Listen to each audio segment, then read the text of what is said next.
said something kind of interesting, you know, like in the United States, I think the hippies just took over education, I don't know, some time ago completely. And like, I just know when my kids were in school, like, they don't really teach them to draw. Like, art is creative and anything you scribble, anything, and they're like, oh, that's wonderful. In Korea, they teach every kid useful drawing, point perspective, all the stuff I probably should have learned. And so like she was saying, you basically have a nation of people that can draw. And she said, so if you can't do anything else or get any other job, you can work in animation. So I guess that's considered real bad work over there. But anyway.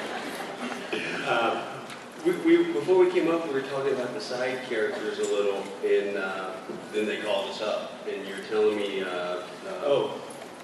what was I talking about? Yeah, I also do the voice of the hippie teacher, the principal.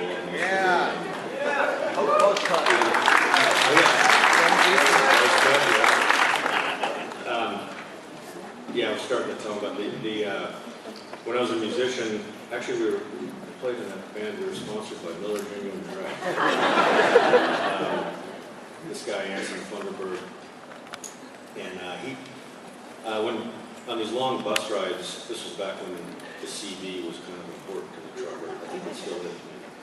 But you know, CB, that these rednecks would be just like, these truckers would just be like getting in fights and just like pretty hardcore stuff. And I used to just get on and just conjure up, like I'd get on there and go, Breaker 19, 35 near Norman, Oklahoma. I was wondering if there was a nice vegetarian restaurant.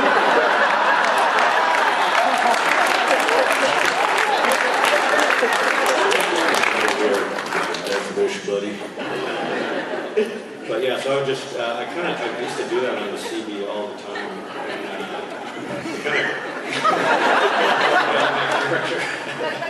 Started out as a CB character. Is it sometimes, like, I have interesting fan interactions, and what well, you don't need another beer. I love that guy.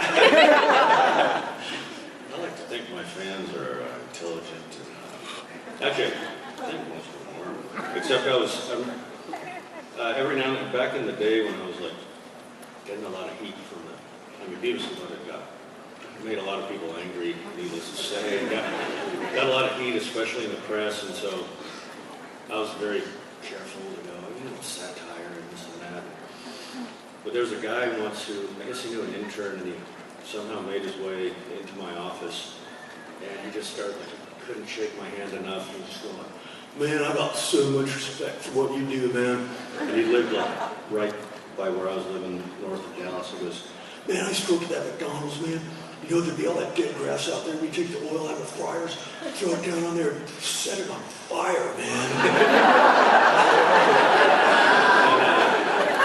I'm sitting there with my model sheets and everything going, oh, yeah, okay. The molder of young minds. Yeah. Well, luckily all that stuff he said he had already done, so...